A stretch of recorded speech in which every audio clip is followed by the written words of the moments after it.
with the governor's order, there's a question about what essential businesses are. And so yesterday alone, independent of all the coronavirus calls we get from the public about health issues, we received 500 calls from the public about whether a business is essential.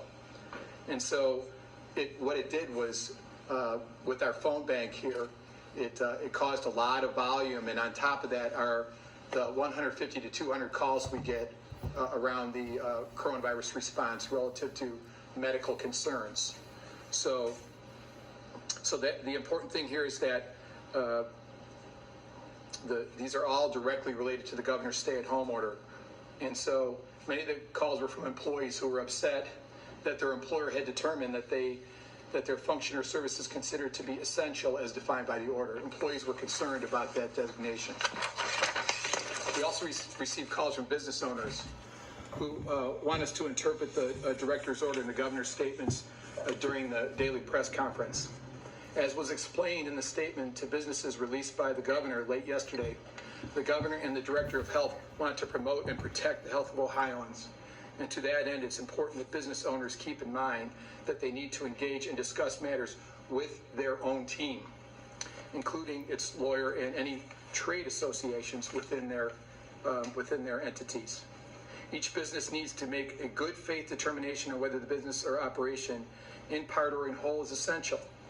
Regardless of whether the business is essential or not, if work can be done from home, then have it done from home. If work can be done from home, have it done from home.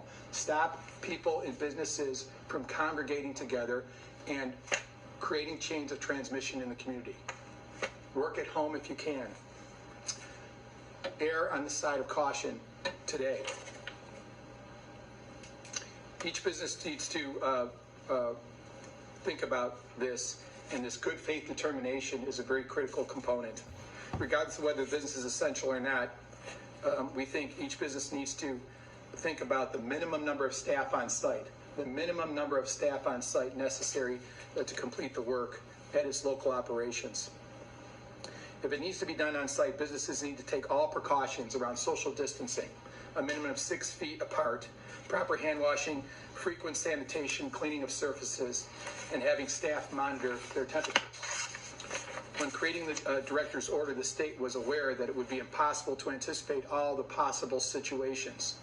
So with that in mind, I'd ask that business owners consider the intent of this order and remember that the ultimate goal is to ensure that the maximum number of people self-isolate in their residences while those services deemed to be essential continue to be offered. The ultimate goal is to slow the spread of COVID-19 to the greatest extent possible. Business owners, supervisors, and managers should take the time to explain to their employees the reason for their determination that their business meets the criteria established in the state's order and provides an essential service. This conversation and continued open discussion with your staff can prevent many of the complaint calls we're receiving each day.